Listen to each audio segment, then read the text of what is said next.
Hi, and welcome to the X22 Report Spotlight. Today's guest is Martin Armstrong. Martin is one of the famous economic forecasters alive. He's famous for having predicted the October 1987 Black Monday crash to the very day. He also called the Nikkei stock market collapse in 1989 and the Russian financial collapse in 1998. Martin is the owner and creator of ArmstrongEconomics.com, and I am very happy to have him on the X22 Report Spotlight. Martin, welcome to the Spotlight. Oh, well, thank you for inviting me. Hey, thanks for being here. And I wanted to head out to Europe, Germany in particular. Commerzbank, they're laying off about 9,000 employees. And it's all over the media where Deutsche Bank, it looks like they might be in trouble. Right now, when you look at Deutsche Bank, are they in trouble at this point, or is everything okay with that bank? They're in trouble. I mean, all the European banks, the difference between those and I would say the United States is that in the U.S., the reserves of a bank are effectively only federal debt. So when they created the euro, the problem was there was no federal central debt.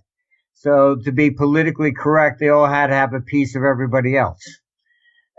So essentially, as Greece goes down, Portugal, Italy, etc., you're talking about undermining the reserves of the European central, of the central banking system as a whole. So, you have banks that weren't even into derivatives per se in trouble. I mean, like in Italy, etc. So Deutsche Bank was extremely aggressive on the derivative side. They lost a fair chunk of money on the 2007 crisis, and it's been really a progressive decline. They've been trying to reduce as much as possible, but Merkel's staff came out and said no, there will be no bailout for them. And so, the stock has fallen almost 10% just ever since. So it's really in a serious crisis here, because you have to realize that Deutsche Bank is not only just the biggest bank of Germany, it's effectively the Cadillac of Europe. So it's not looking good. The whole European situation it's just a real disaster. They came to us when they were creating the euro, and I told them flat out right back then. I mean, I've published it. It's over the web that it would fail. I explained to them that you had to consolidate and create a federal debt. Otherwise, the euro could never compete with the dollar. And they said that they were afraid to do that at the time. They just wanted to get the currency through, that if they started talking about consolidating the debt, it would be seen as a bailout for Greece or Portugal, etc. So they left everybody with their own debt. And that's been really the Achilles heel to the whole thing. They said they would eventually get back to consolidating the debt, but they never did. Merkel said she's not going to bail out, but she did say they're going to do whatever they possibly can to save Deutsche Bank. Do you think they would move to doing bail-ins if this bank goes? Well, that is the situation that is the $64 billion question, if not $1 trillion one. I mean, that's what she did effectively to everybody else. So what you've had the bonds going negative over there on 10 years, etc., because capital assumed that if the euro goes, they would rather have German than Greek or Italian or French, because they thought if the euro collapses, they'll get Deutschmark. Now the question becomes, does Germany blink? And if you're looking at a bail-in, you're looking at really a major crisis, because Deutsche Bank's the biggest bank in Germany. You're going to destroy the economy. And if she bails it out, then you're going to have everybody bailing out of the bonds, etc., and say, oh my God, maybe I better run to the dollar. So it's not a very good situation over there at all because they've never addressed the issues of the faulty design of the euro to begin with. I mean, Deutsche Bank has a very large derivative book. Do you think this would be like a chain reaction where it would affect other banks if this bank goes? Derivative book is about 6 times the GDP of Germany as a whole. But, that's kind of like looking at the extreme side. What you really have to look at is really the net. And if it's what nets out on their own book is probably okay.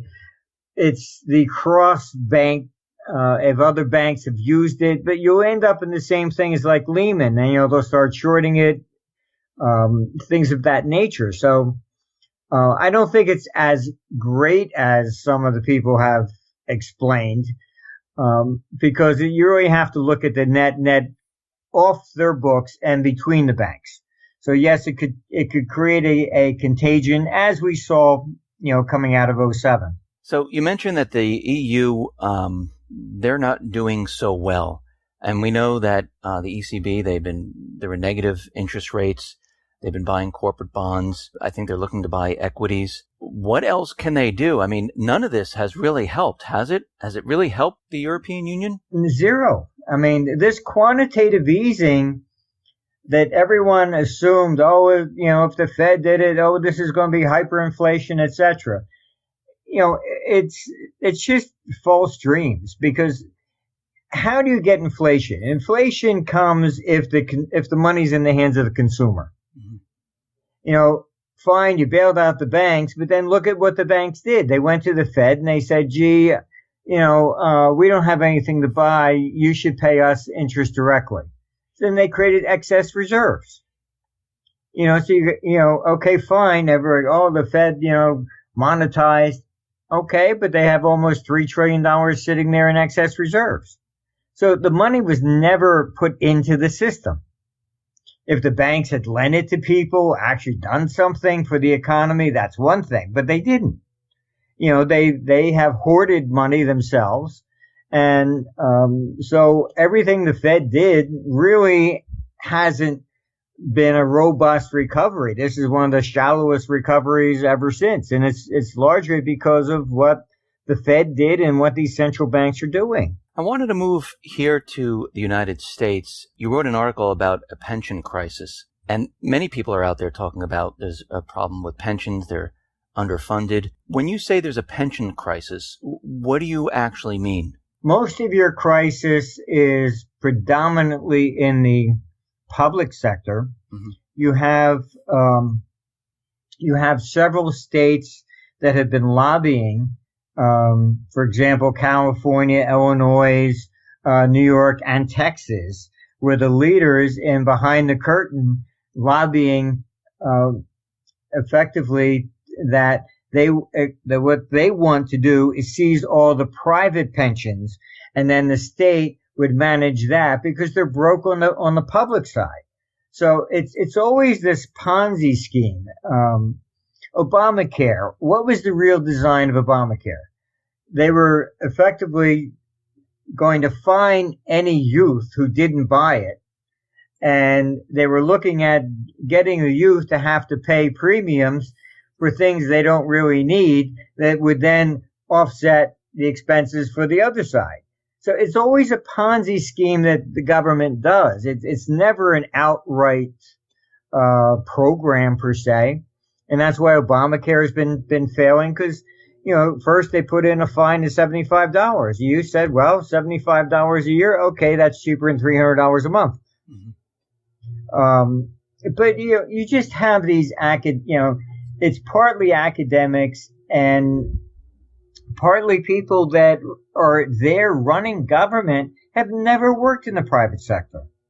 They don't see it. They think all they have to do is write a law and you must do it.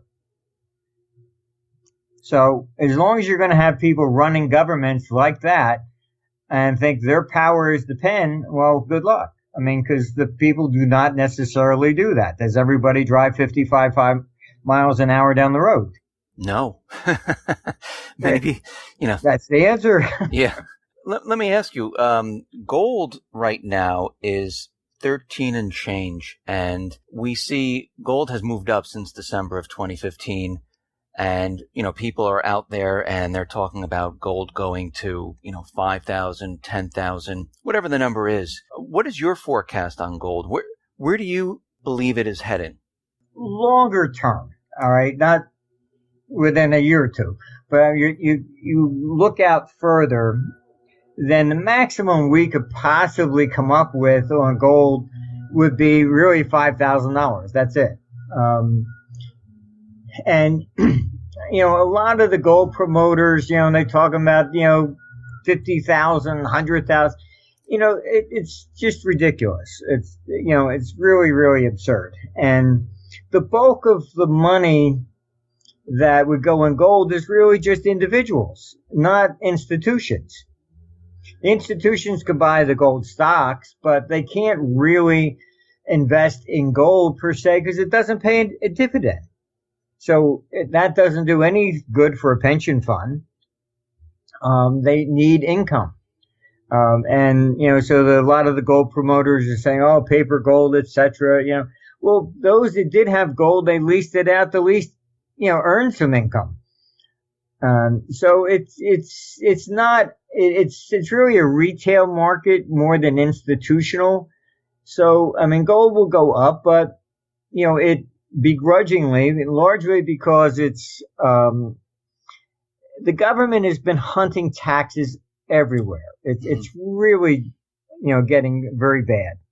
I know people that were in the, gold refining business and they've quit and gotten out because the government comes in, says they have to document every ounce, where it comes from and where it goes to.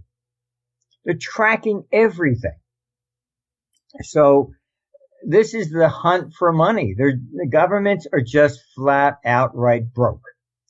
And instead of reforming anything, it's like, just like, Hillary in the debate last night. What'd she say? Oh, we're going to tax the rich. Okay, if you took all the money from the rich, everything, Bill Gates' money, Soros, all of them, put it all together, it doesn't balance the budget for a year. So, fine, you're talking about, oh, he's worth $60 billion. We're into trillions. So how is taxing the so-called rich going to do anything?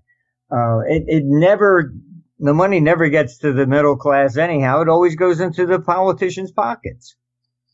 And, it's just never going to work. So, unfortunately, this is the price of government. It's why Europe isn't recovering. You have a situation there where, fine, they monetize, but then they keep raising taxes.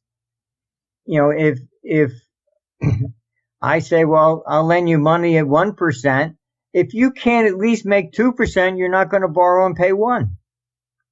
It's the difference between the two. It's not the empirical level of interest rates that matter.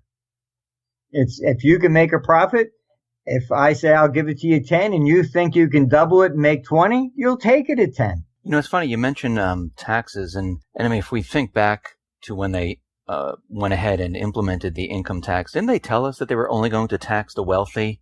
And that tax went to the middle class, then it went to the poor. So that wealth tax most likely will end up hitting the middle class, then the lower middle class, and then everyone will be taxed once again. Well, I'll tell you, I was in Australia. They passed the luxury tax. Mm-hmm. They pitched it as great saying that they were going to tax the Ferraris, the fur coats, and the French wine. And everybody cheered, yeah, go get the rich. They passed it. What was in it? All electrical products. So, you went to go buy a TV, suddenly you paid a luxury tax. You bought a clock radio, luxury tax. They always lie. That's just simply the way it is. That is true. So you wrote an article, The Coming Dark Age, and you had many different examples in there about the dark age. Now, when you say we're coming into it or we're in a dark age, what are you talking about? Well, when historically you run into these dark ages where the corruption in government just becomes so pervasive that you can't reform it, and the whole thing just simply collapses. The example I gave, for example, like on Japan, each emperor came in, and what he did, he devalued the outstanding money supply to a tenth of his new coins. I mean, the coins were always just iron or bronze, so you weren't talking about, a precious metals, content to it. And so what happens is that eventually the Japanese realized, hey, the emperor dies, I lose 90% of whatever my savings are. So they started not accepting the coins of their own country. Chinese coins circulated and bags of rice. And eventually what happened was the Japanese government lost the right to even issue coins for 600 years. When the fall of Rome happens, it took effectively 600 years before you start seeing gold coinage come back. It wasn't until the mid 1200s. So you go to a point in time, what was, the feudal system? Why did that happen? Because the central government collapses, and then everybody just locally, create their own little economies to survive. So, this is historically, it's pervasive. It's happened in every economy. In Greece, you have the heroic period, with Agamemnon and Troy and all that. And then you go into a dark age. Then you come back to the period of the Hellenistic period under Alexander the Great. So you have these periods where the danger is that it just becomes so pervasive and corrupt that the system completely collapses, and then you don't go back. You disperse. The term we have, suburbia, is Latin. It meant that they moved out of the cities and dispersed. So Rome, for example, in 180 AD, was the first biggest city in the world, had a population of 1 million. That fell to 10,000. People just walk away from their properties because they were taxing things dramatically, to the point you just said, fine, it's yours, goodbye, and they leave. And this is what creates a dark age. You lose the central power, the central control, and people then migrate out, and it'd be like the United States, all 50 states breaking up. So do you think what we're entering a dark age, or are we in one? No, there's a risk of this happening by probably 2032 on the other side of that. And it's just that the system has become so corrupt. Why did the founding fathers say no direct taxation, no income tax whatsoever? We had none until 1913. All right. It's because, it's a difference between liberty, and basically just being an economic slave. Everything you do, everything you earn, all right, you have to report to the government. You cannot legally mail more than $25 in the United States. Oh, that's cash. That you can't put cash in a safety deposit box. Read the fine print. That's money laundering. You're hiding money from the government. And they have to know everything you do. If you found $10 on the ground, where'd you get it from? My sister bought a house, and on the mortgage, she had to go through every check that she ever deposited in her account going back like 7 years. And my mother had given her some checks to buy, to pay, reimburse her for medicine or whatever. Every single check had to be explained. What was this for? What was that for? It's getting to be really abusive, and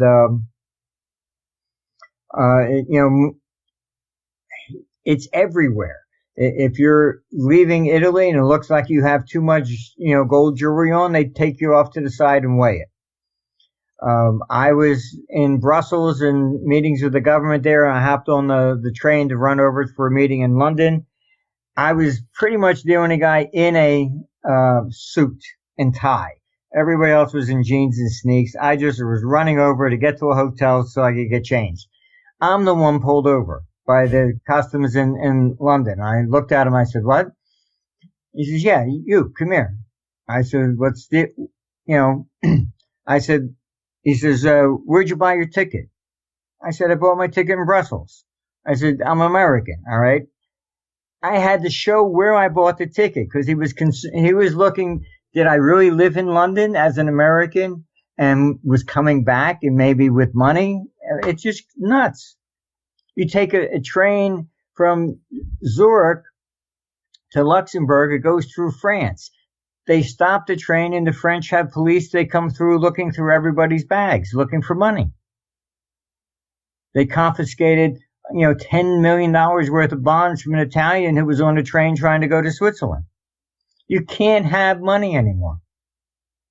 If it's not declared, must be illegal somehow and they're entitled to it. They don't have to prove anything anymore. Do you think this is happening because the system is breaking down and they're trying to get as much as they possibly can? I mean, the United States has FATCA, they have GATCA, and in the beginning of of us talking, you mentioned that they're trying to bring in more and more revenue. They're taxing everything. Do you think this is all part of the system breaking down and they need to go after every single person just to pay the interest on the debts? Yeah, I mean, if you just read Edward Gibbon's Decline and Fall of the Roman Empire, it's exactly the same thing. That's why history repeats. I mean, human nature doesn't change.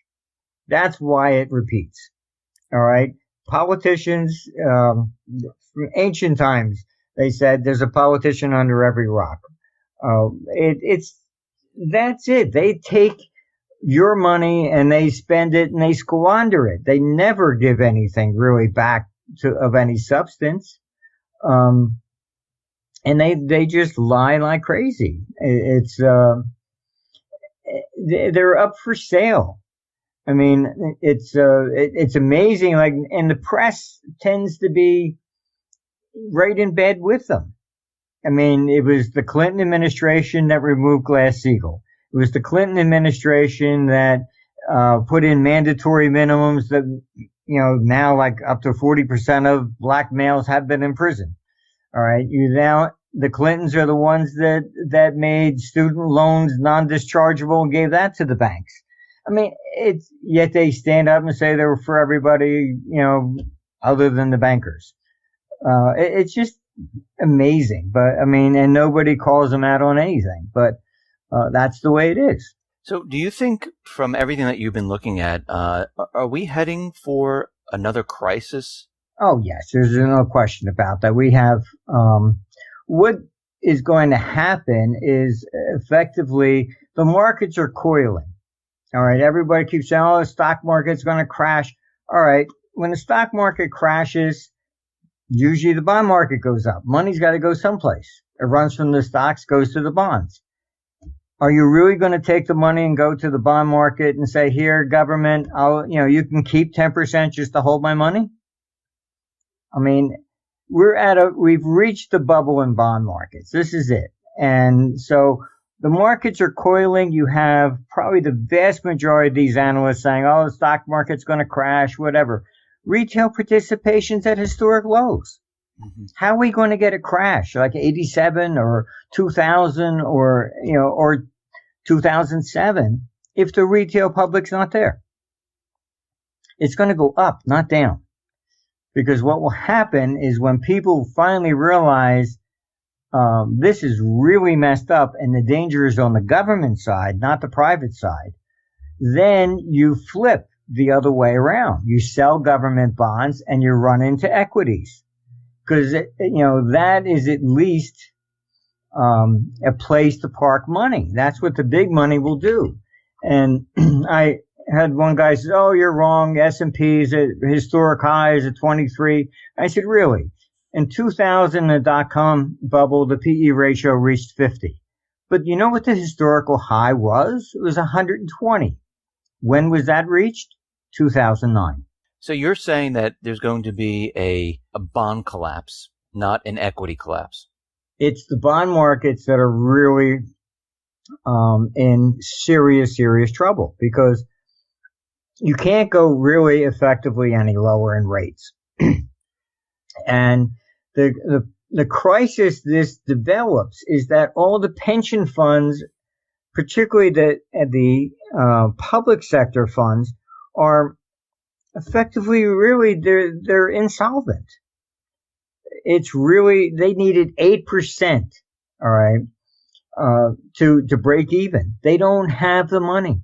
They cannot earn it. And then you take a lot of these countries, they mandatory make private pension funds and public pension funds invest in government bonds. Then you take the interest rates to negative. I mean, this is honestly, it's like the Three Stooges running the world economy. I mean, you just look at them and you shake your head. I mean, this is why Janet Yellen has inherited a real nightmare. So she keeps saying, and people aren't paying attention to what she's saying. Mm-hmm. She's saying we have to normalize interest rates. Why is she saying that? Because she knows there's a massive default in pension funds on the horizon.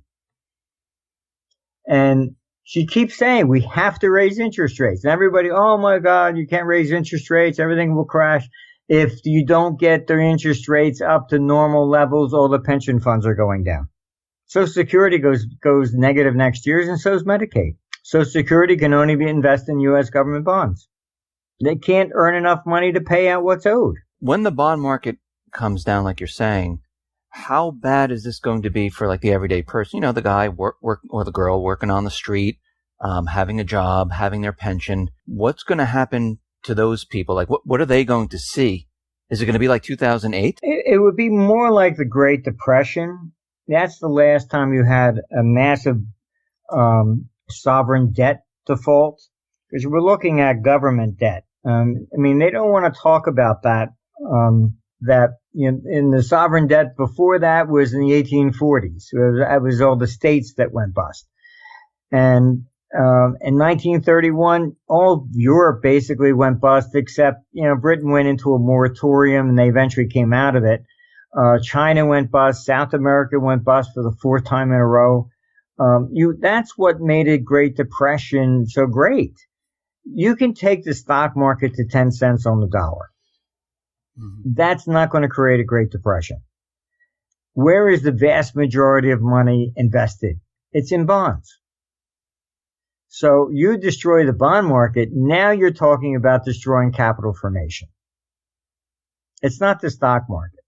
The stock market's the fluff, but it's the bond market where all this money resides.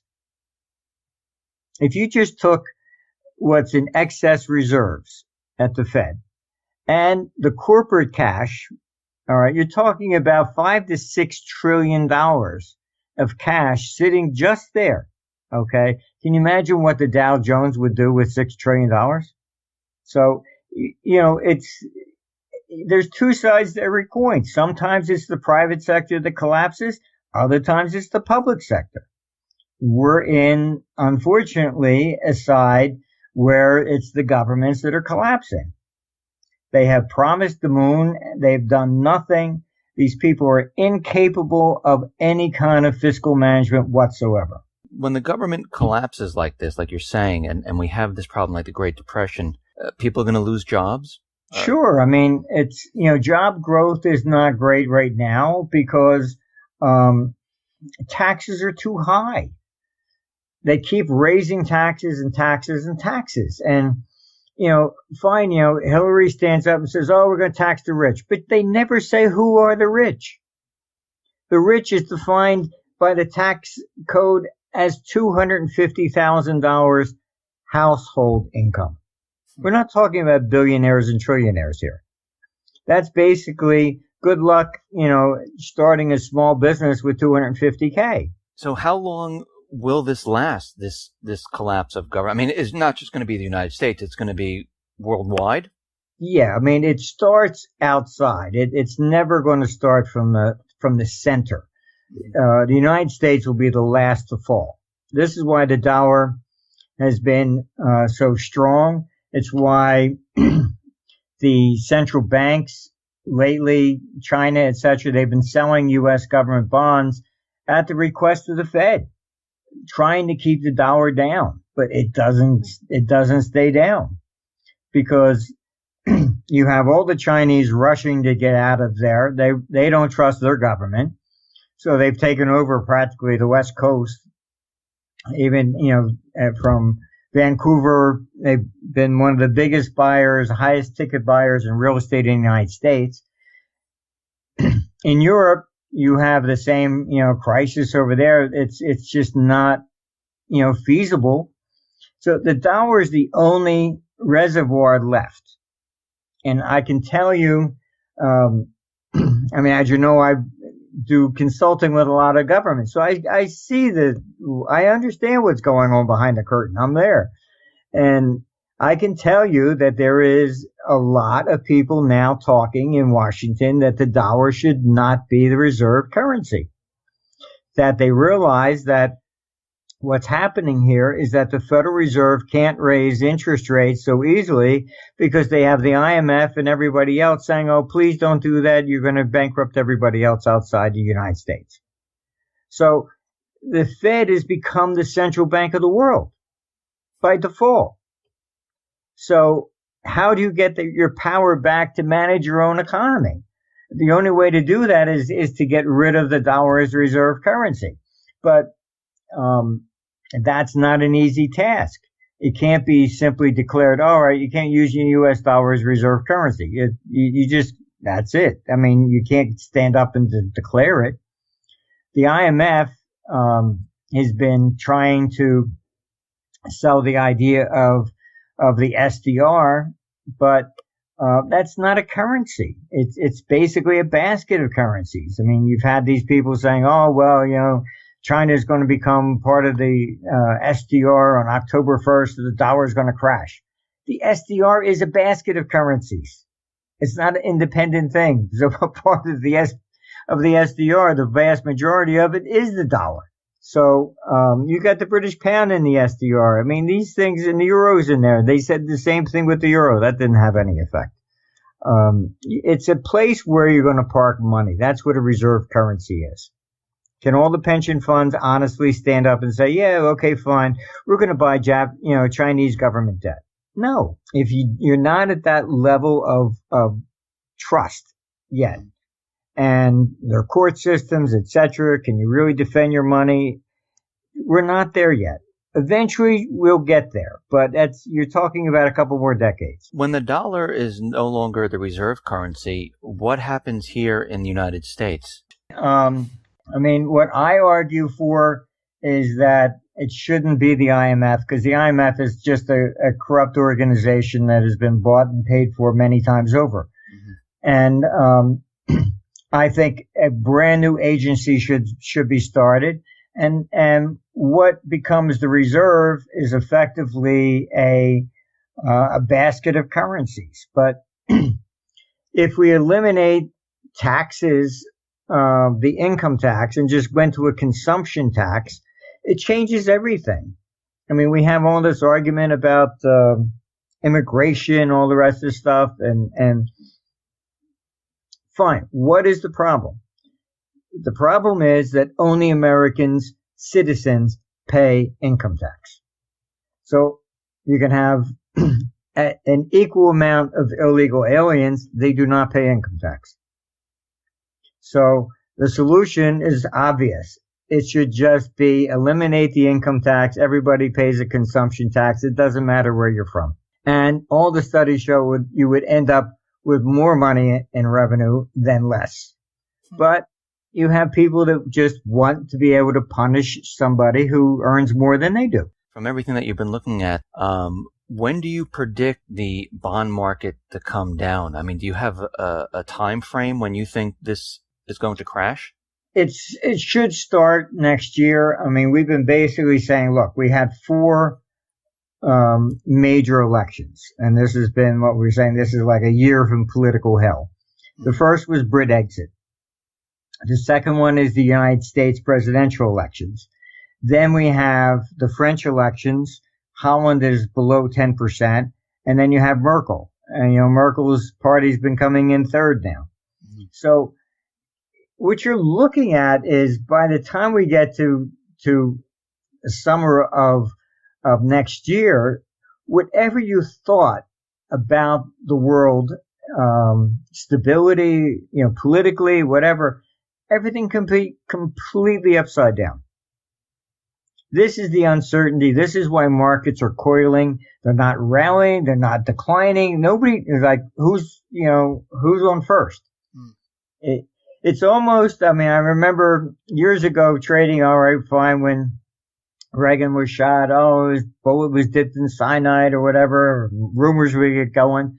The markets went dead quiet when the Pope was shot. Everybody was calling like, well, what do you do when a Pope is shot? Nobody knew what to do. So the markets went completely flat.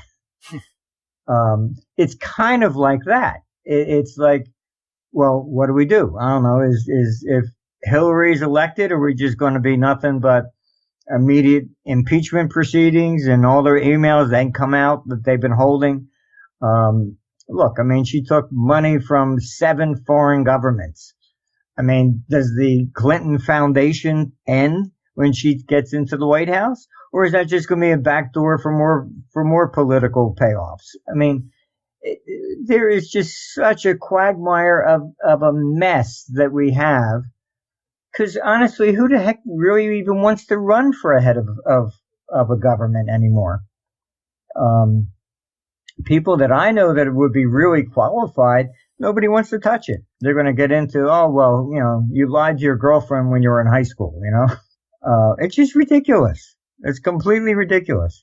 So we have people that are not, what's Hillary's qualifications for an economy? Zero.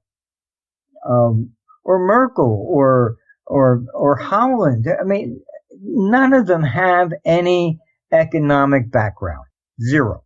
Martin, I really appreciate you coming on the X22 Report Spotlight. Thank you very much. Once again, how can people see your work? They can go to our website, armstrongeconomics.com. Once again, I really appreciate you. Thank you for being on the Spotlight. Well, thank you for inviting me. Thank you.